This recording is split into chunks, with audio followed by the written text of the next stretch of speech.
सध्या वनरक्षक या पदावर कोलकाता या ठिकाणी कार्यरत असून माझं शिक्षण मेळघाटातील एका अतिदुर्गम भागातील चुरणी या गावी झालेलं आहे. आणि 12वी नंतर मी शिक्षणासाठी अमरावतीला गेलो. तर अमरावतीला गेल्यानंतर मला अमरावतीला जाण्यासाठी वाहन म्हणून एस टी महामंडळच एकच ऑप्शन होता. त्यानंतर माझ्या गावात अगदी पूर्वीपासून एस टी येते, ती गावातच हॉल्टिंग थांबते. त्यामुळे संध्याकाळी एस टीने परत यायचं, परत सकाळी एस टीनं जायचं. माझ्या गावात अमरावतीवरून येणारी एकच एस टी आहे. ती संध्याकाळी परत येते व सकाळी परत अमरावतीला जाते. त्या एका एस टीमुळे आमच्या गावातील जेवढे काही शासकीय सेवक आहेत सगळ्यांनी आपले शिक्षण व्यवस्थितरित्या पूर्ण पार पाडले व आमच्या गावातील जवळपास 50 ते 60 पोरं आज शासकीय सेवेत आहेत. ती सगळी एस टी महामंडळाचीच कृपा म्हणावी लागेल. ज्या अतिदुर्गम भाग आहेत आपल्या संपूर्ण महाराष्ट्रातील, त्या संपूर्ण महाराष्ट्रातील अतिदुर्गम भागातील जे विद्यार्थी आहेत ते एस टी महामंडळाच्या सहाय्याने उच्च शिक्षणासाठी बाहेरगावी पडतात आणि आपले शिक्षण पूर्ण करतात. तसे की मुंबईची लाईफलाईन लोकल आहे, तशी महाराष्ट्रातील अतिदुर्गम भागांतील विद्यार्थ्यांसाठी एस टी महामंडळ ही लाईफलाईनच आहे.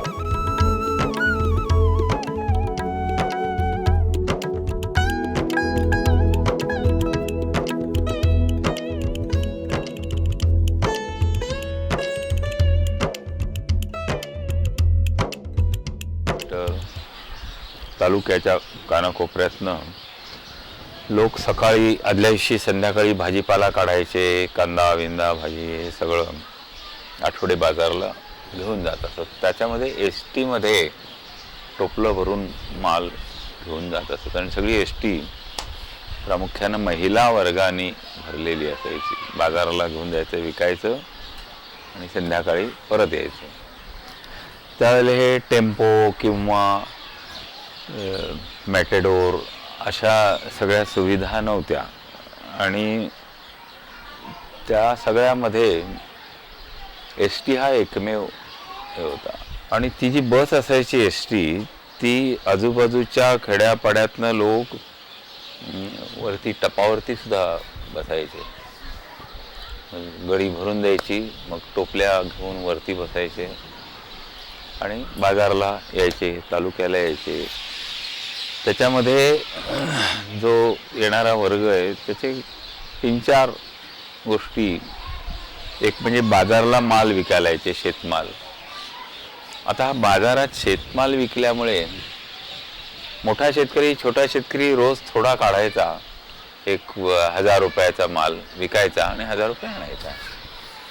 त्यामुळे एकदम विकायचा आहे, एकदम टेम्पो भरून आज जे जातात, मग मोठे व्यापारी येतात, स्वस्तामध्ये घेतात, शहरात महागात विकतात.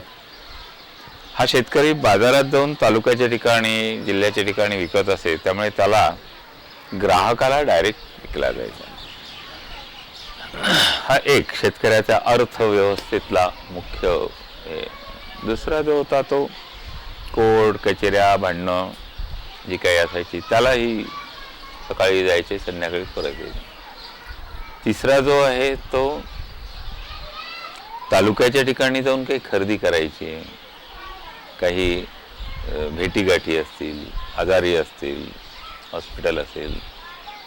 आणि चौथा सगळ्यात महत्त्वाचा मुद्दा म्हणजे शाळेला जाणारा मुलं मुली हा एक मोठा वर्ग आहे. त्यामुळे ती बस अपुरी पडायची आणि मग वरती बसायचे टपावर. असा तो म्हणजे एकमेव साधन.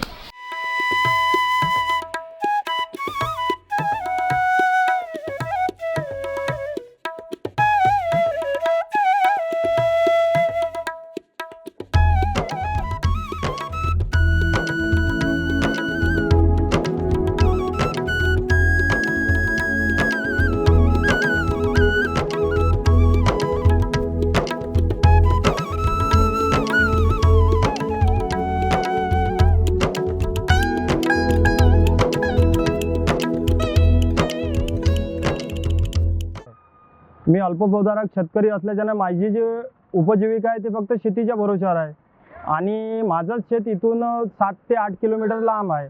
माझ्या घरी जोडी नाही, काही वाहतुकीचं साधन नाही, त्याच्यामुळं मी सतत एस टीने प्रवास करत होतो. पण मागील काही दिवसात 50 ते 60 दिवसापासून एस टीची वाहतूक बंद होती. त्याच्यामुळे असं झालं की माझा वावरात जे मी पिकवतो किंवा वावरात जे खत बियाणे नेतो त्याच्यासाठी मला खूप अडथळा निर्माण झाला होता.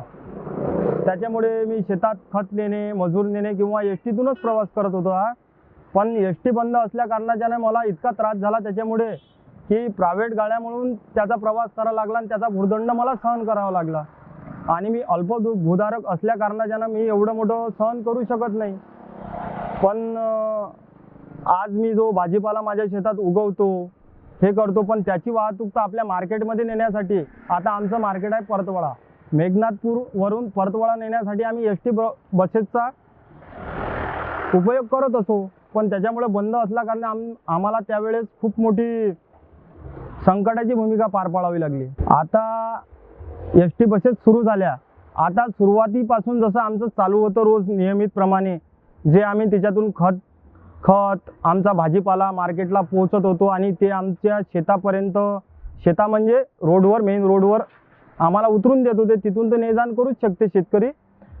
पण आता योग्यरित्या सर्व सुरळीत चालू झालं आहे, त्याच्यामुळं शेतकरी सुखावला आहे.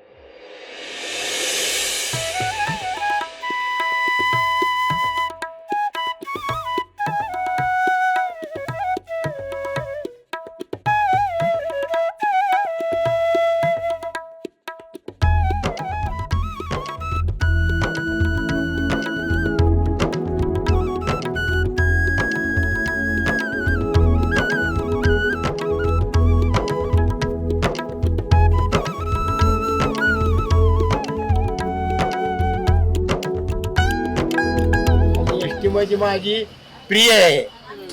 काय एस टी लाल परी मला आनंद होतो. त्यावेळी फक्त लाल परीच होती, दुसरी कुठलीच नव्हती.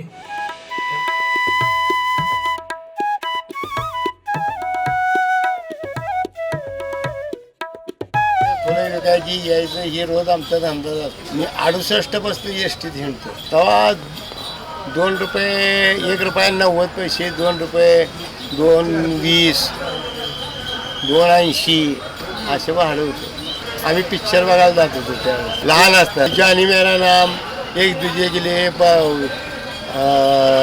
राम भरोसे, परत पुन्हा अजून कुठले तर काय बरेच बघितले ते. राम तेरी गंगा बेली.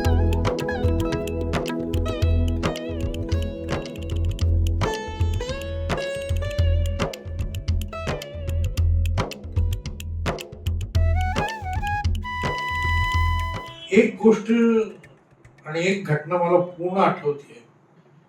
तर कित्येक वेळेला रात्री अपरात्री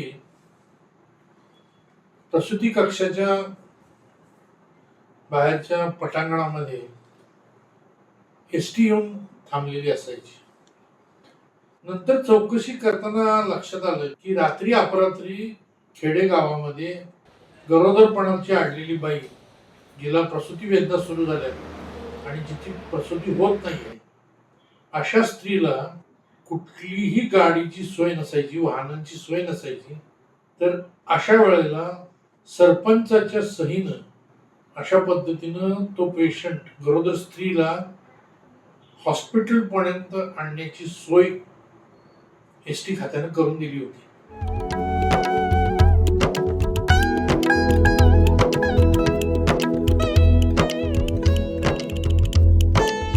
मी अनेकदा चित्र माझी म्हणजे 3 फूट बाय 3 फुटापर्यंत एस टीने नेलेली आहेत. अगदी गावावरून मुंबईला आणि तिथून मग रेल्वेने मी दिल्लीला गेलो आहे, मद्रासला गेलो आहे, कुठेही गेलो आहे. ड्रायव्हरच्या पाठीमागची जी सीट असते 41-42 नंबरची, तिथे बरीच जागा असते. तिथं 3 बाय 3 साईजची चित्र 2 नाही तर 3 व्यवस्थित बसू शकतात. आणि मी माझ्याबरोबर कोणतरी बरोबर घेतो आणि त्याच नंबरची सीट मला द्या रिक्वेस्ट करून. मला बरेच लोक आता तसे ते ओळखतात की बाबा हे सरांचे काहीतरी चित्र वगैरे घेऊन जायचं आहे. ते मला एस टीने प्रवास करायला बरं वाटतं, कारण मी अनेकांबरोबर जातो. माझा एक स्वभाव असा असल्यामुळे मला बोलायला लागतं. शेजारी सहप्रवासाबरोबर मी वेगवेगळ्या विषयावर बोलतो त्यांच्याशी, कोणी असू दे. आणि तो एक सहप्रवास होतो ना, तो खूप चांगला होतो सगळ्यांबरोबर. आणि एस टीने मी महाराष्ट्रात सगळीकडे फिरलो. एस टी सारखी म्हणजे संपूर्ण भारतात मी या पब्लिक ट्रॅव्हल्समधून फिरलो, गोव्याला फिरलो, दिल्लीत फिरलो. पण सगळ्यात चांगली व्यवस्था आहे ती आपली महाराष्ट्रात एस टीची.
भारतातील सगळ्यात अवघड घाट म्हणजे आंबेनळी घाट.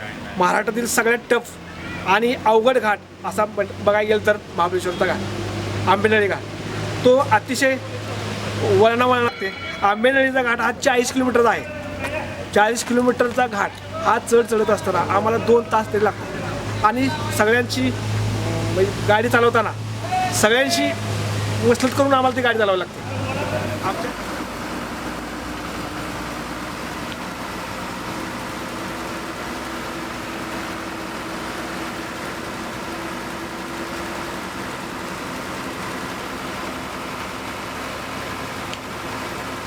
शहादा तोरणमाळ शहादा डेपोला 24 वर्षापासून आहे. 24 वर्षापासून मी हीच ड्युटी जवळ करतो आहे. घाट सेक्शनचा रस्ता एकदम कठीण, त्यात कसरतीने गाडी चालवावी लागते.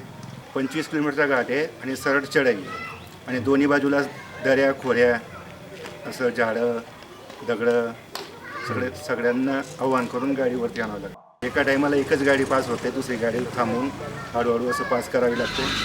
महाराष्ट्रातील सर्वात कठीण घाटांमध्ये एक चांदसली घाट आणि दुसरा तोरणमाळ घाट आहे. रस्ता रुंद असल्यामुळे समोरून येणाऱ्या वाहनाचा अंदाज समजत नाही व 2 गाड्या एकत्र आल्यास पास होत नाही. रस्त्यावर दरड वगैरे नेहमी कोसळत राहते. मी 24 वर्षापासून आणि जितेंद्र गिरास हे 10 वर्षापासून दोघंही इथं तोरणमाळ ड्युटी करतो आहे. पण आमच्याकडनं आज तगायत इथं कुठलं किरकोळ नाही, गंभीर नाही, कुठल्याही प्रकारचा अपघात झालेला नाही.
यहाँ पे मेनली ज़्यादातर जो पॉपुलेशन है वो आदिवासी कोरकू कम्युनिटी की ज़्यादा है। इसमें होता क्या है कि वो डेली का मतलब उनका जो रहता है डेली मार्केट आना, डेली कलेक्शन करना, डेली सामान खरीदना, या फिर उनका जो पकाते लाते वो डेली मार्केट में बेचना।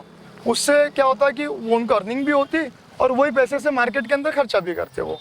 तो उससे क्या होता है कि मार्केट के अंदर आते तो मार्केट का इकोनॉमी चलती है उनके वजह से। अधिकतर तो इकोनॉमी उनसे ही चलती है। जैसे हो जाए तो किराना की जो बोलो, किराना हो जाए, अनाज की दुकानों की हो जाए, स्टोर की हो जाए, ये सबकी जो इकोनॉमी है, जो इनका जो व्यवहार चलता है उन्हीं की वजह से ज़्यादातर चलता है।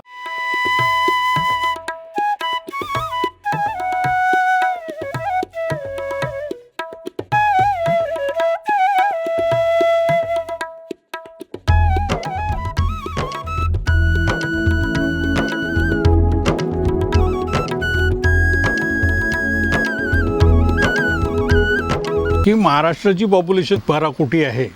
12 कोटी पॉप्युलेशनपैकी 10% लोक समजा एस टीचा वापर करतात. मुंबई वगळून आपण बाकीचा विचार करू, बाकीच्या जिल्ह्यातले तर 10% लोक जरी म्हटलं पण मिनिमम 10% म्हणजे जवळपास 1.25 कोटी लोक रोजचं उलाढाल त्यांची आहे. आता 1.25 कोटी लोकांचं रोजचं प्रवास भाडं जर धरलं आपण, ऑन अँड ॲव्हरेज 10 रुपये धरलं तर त्यांचं आपला 100-125 कोटी रुपये होतात. म्हणजे इतकं डायरेक्ट एस टीचं नुकसान आणि रोजचं समजा एका याच्या दिवसभरातली उलाढाल ह्या 1 कोटी लोकांच्या पॉप्युलेशनच्या संभवता तर ती साधारण 1000 रुपयाची एका सेंटरची धरली आपण तर जितके सेंटर्स असतील तेवढे मल्टिप्लाय ती 15-20 हजार कोटीच्या घरात तर आरामात जाईल.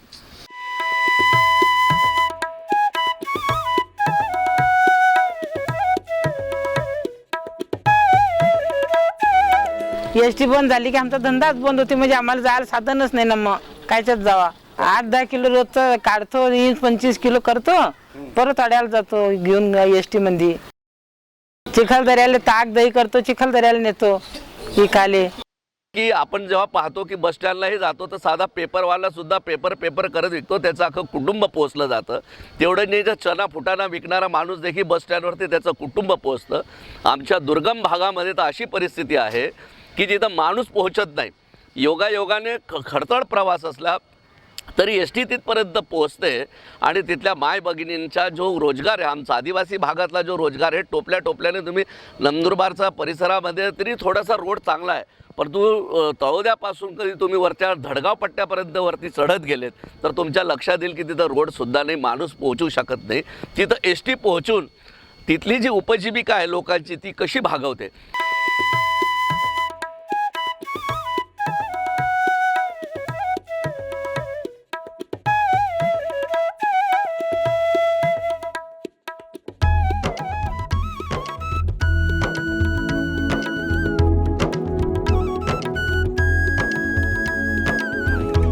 रोज के बस डिसेंबर परतळा 10:30 बजे डोरियन कॅम्प्युटर क्लास असते शनिवार. माझे विद्यार्थी सगळे आदिवासी आहे आणि ते सगळे मेळघाटातील आहे. इथल्या सगळ्या लोकांचं जे जीवन आहे ते सगळं एस टीच्याच भरोशावर आहे. एस टी नसेल तर त्यांना खूप त्रास होतो.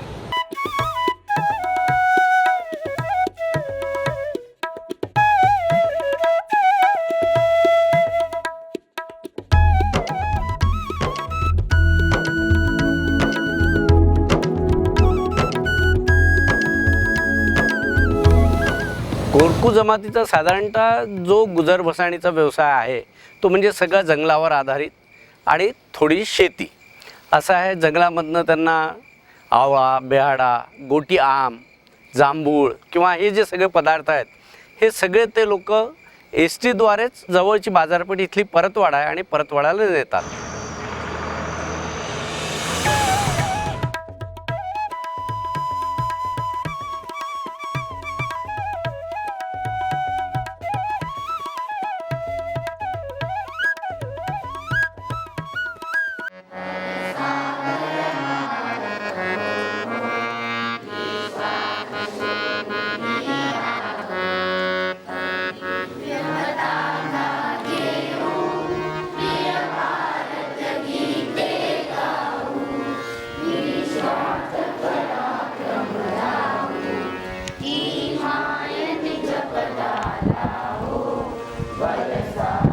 मुलींना गव्हर्नमेंटने एक स्कीम काढलेली आहे, फ्री पास मिळते.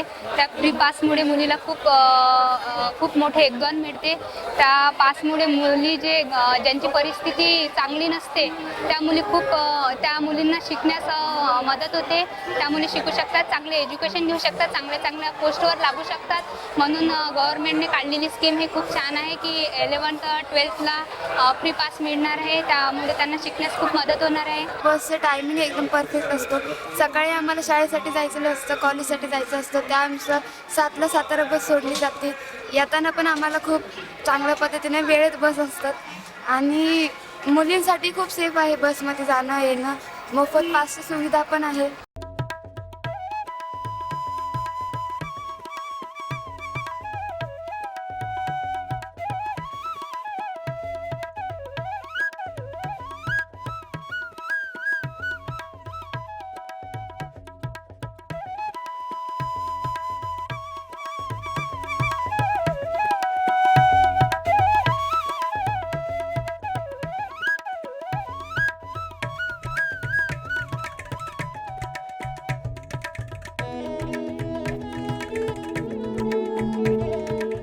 लड़कियों के मामले में भी एसटी इतनी सेफ है कि कोई अकेले भी जा सकता है उसमें प्रवास करा है कर. तो वो रोज आना जाना करते हैं तो ड्राइवर कंडक्टर को सभी को वो पहचानते हैं. वो सेफली घर जाते हैं आते हैं और उनको कोई प्रॉब्लम नहीं है.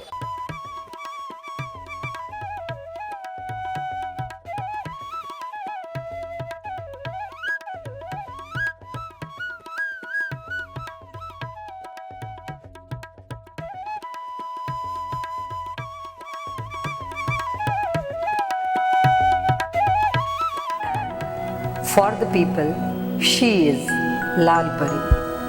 She is not just a public transport, a life for the rural people. She is in the roots of hamlets. She is with her to empower.